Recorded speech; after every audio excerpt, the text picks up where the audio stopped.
Americans are struggling to keep up with a troubling trend. Car repos are on the rise, and I have the facts and figures to back it up.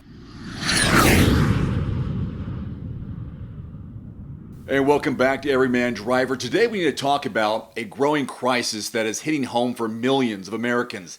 The alarming spike in car repossessions. This isn't just about numbers, it's about people's lives being turned upside down as they lose access to one of their most essential possessions. Whether it's getting to work, taking kids to school, or simply making it through the day, losing a car can be devastating. Let's dive into what's going on and why this trend should have all of us concerned. So what exactly is happening? According to new data from Cox Automotive, car repossessions in the U.S. have surged by an eye-opening 23% in the first half of 2024 compared to the same period last year. To put that into perspective, repos are now up 14% from where they were in 2019 before the pandemic. This surge isn't just a fluke. It's been building for a while, fueled by a combination of economic pressures that are making it harder for everyday Americans to keep up with their car payments. Several factors are contributing to this disturbing trend. First, let's talk about interest rates. As the Federal Reserve continues to hike rates to combat inflation, the cost of borrowing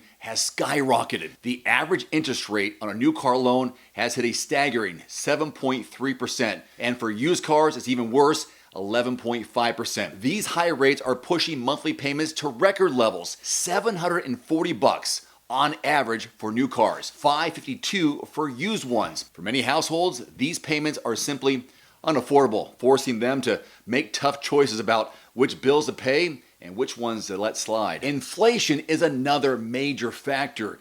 As the cost of living continues to rise, more Americans are finding themselves stretched thin. They're having to choose between keeping a roof over their heads, putting food on the table, and making their car payments. Jeremy Robb, Senior Director of Economic and Industry Insights over at Cox, summed it up well when he said, quote, "More people are getting behind on payments because everything is more expensive," unquote. This economic squeeze is leaving many with no choice but to default on their car loans, leading to the surge in these repossessions. The consequences of this trend are far-reaching and deeply personal. In much of the U.S., particularly in areas where public transportation is either unreliable or non-existent, a car is more than just a convenience. It is a lifeline. Without a vehicle, getting to work, accessing healthcare, or even buying groceries becomes a challenge. For families who lose their cars, the impact can be devastating, potentially leading to job loss, missed opportunities, and a downward spiral of financial instability. The situation is even more dire when you consider that many of these repossessed vehicles belong to some of the most vulnerable of all of us,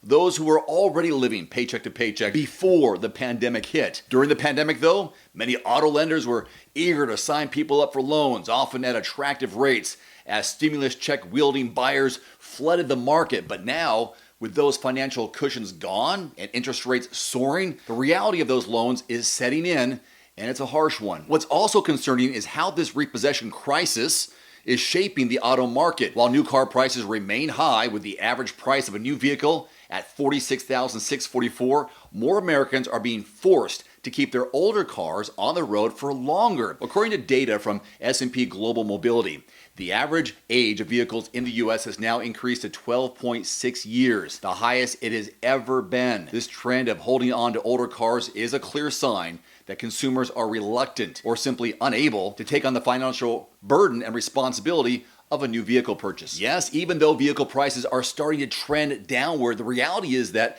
financing these purchases is still out of reach for many people. The used car market, where the average vehicle price is now $25,200, is seeing slightly more activity. But even here, the specter of repossession looms large. For those who can't afford to pay cash, taking out a loan means risking the possibility of falling into the same trap that is ensnaring so many others. What does the future hold? Well, looking ahead, the outlook is deeply troubling, with interest rates likely to remain high and inflation showing no sign of easing. We could see even more Americans losing their vehicles in the coming months.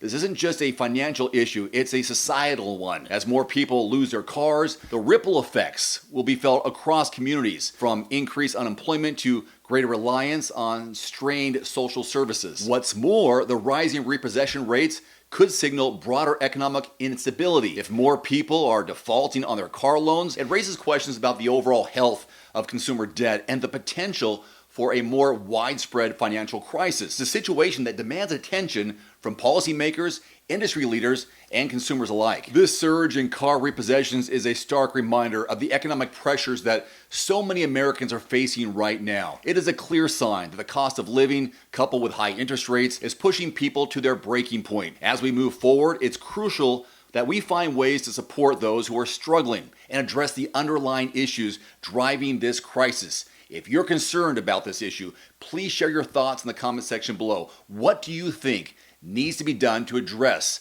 this growing problem? I appreciate you watching, and stay tuned for more updates on this developing story. Today's video is brought to you by The Cold Plunge. Use discount code DAVE150 at checkout at thecoldplunge.com. Immediately save $150 off your purchase. That's DAVE150 at thecoldplunge.com. There's also a link below this video.